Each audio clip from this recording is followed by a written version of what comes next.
Assalamu alaikum, I'm Aisha and you're watching Samaa News. Here are today's headlines.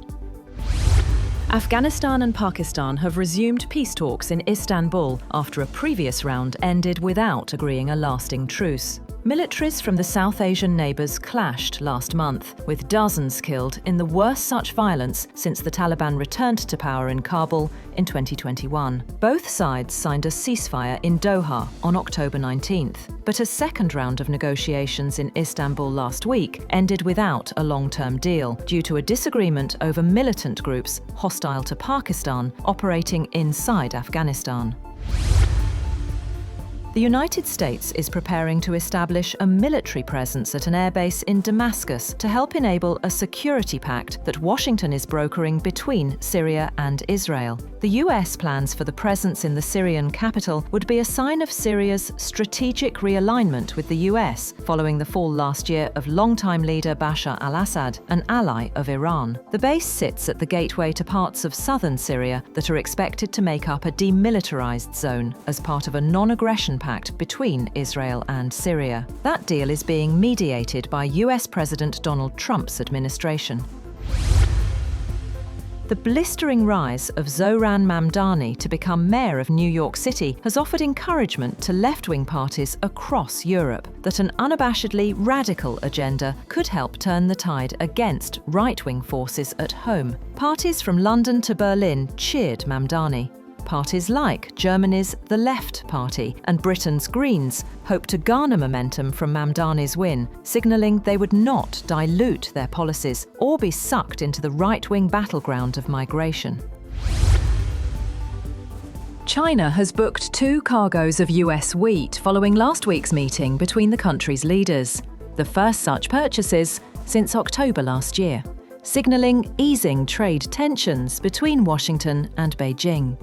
Investors have welcomed the meeting between US President Donald Trump and Chinese leader Xi Jinping in South Korea, which helped ease concerns over the trade dispute between the world's 2 largest economies that had disrupted flows of goods, including key agricultural products.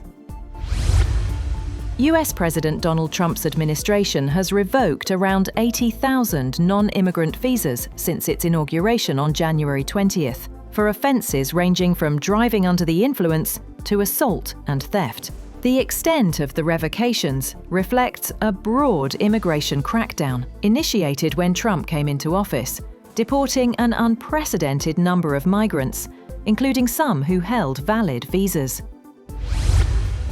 Mexican President Claudia Sheinbaum has said that she filed a complaint against a man who groped her and tried to kiss her as she walked between meetings in the capital city, a day after a video of the incident went viral. Video of the incident quickly ricocheted across the internet before being taken down by some accounts, underscoring for many in Mexico the insecurity women face in a country steeped in machismo and gender-based violence.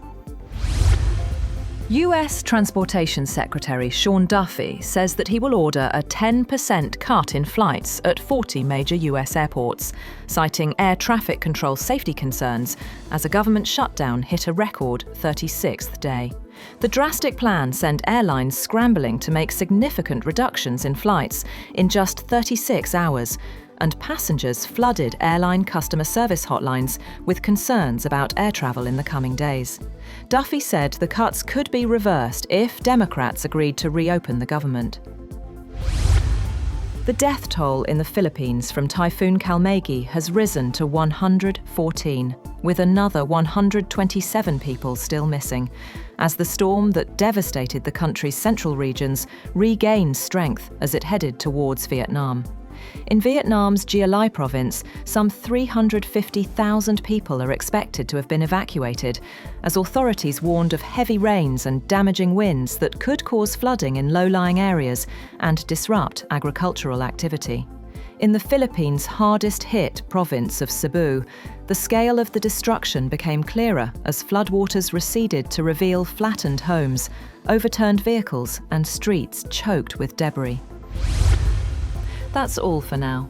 For more updates, visit www.samaa.tv. Thank you for watching Samaa News.